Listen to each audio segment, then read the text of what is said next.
Welcome to Juristage Academy's YouTube channel. In this video, we are going to discuss legal news from 8 November to 13 November 2021. In first important news, the Supreme Court has held that low age of a rape victim cannot be the sole factor of imposing death penalty. In the case of Irappa Siddappa versus State of Karnataka, the court has held that low age of the victim is not considered as the sole or sufficient factor for imposing death penalty. The court also relied on the recent judgment of Shatrughan Baban Meshram versus State, in which the court analyzed the data in which the victims were of a low age, and the court found that low age of the victim has not been considered as the only or sufficient factor for imposing a death sentence. In the present case, looking at the circumstances, the court found that the case does not fall in the rarest of rare category. In second important news, the court has said that advocate losing a case is not deficiency of service. In the case of Nandlal Loharia versus Jagdish Chand Purohit, the court has held that an advocate losing a case cannot be said to be deficiency of service for filing a consumer complaint. The court has noted that losing the case on merits after the advocate has argued the matter cannot be said to be deficiency in service on the part of the advocate.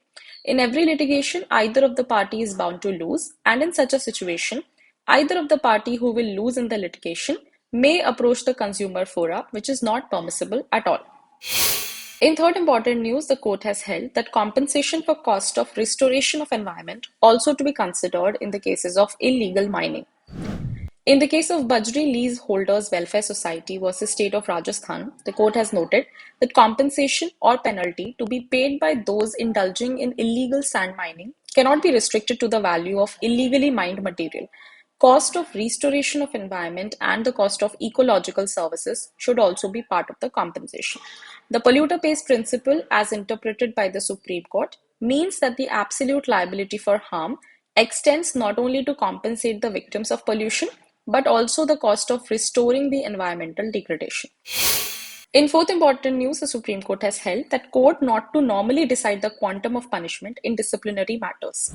In the case of Union of India versus ex-constable Ram Karan, the court has held that scope of judicial review on the quantum of punishment imposed on disciplinary matters is limited, even in cases where the punishment imposed by the disciplinary authority is found to be shocking to the conscience of the court. Normally, the disciplinary authority or the appellate authority should be directed to reconsider the question of imposition of penalty. Lastly, the Supreme Court has held that under Section 374, Clause 2 of CRPC, in appeal, the High Court is to independently evaluate entirety of evidence. In the case of Jogi versus State of Madhya Pradesh, the court has noted that a High Court in a criminal appeal under Section 374, Clause 2 is duty bound to consider the entirety of evidence. In the exercise of its appellate jurisdiction, the High Court is required to evaluate the evidence on the record independently and to arrive at its own findings. This brings us to the end of our legal update for this week. If you like this video, please like and share and subscribe to our YouTube channel.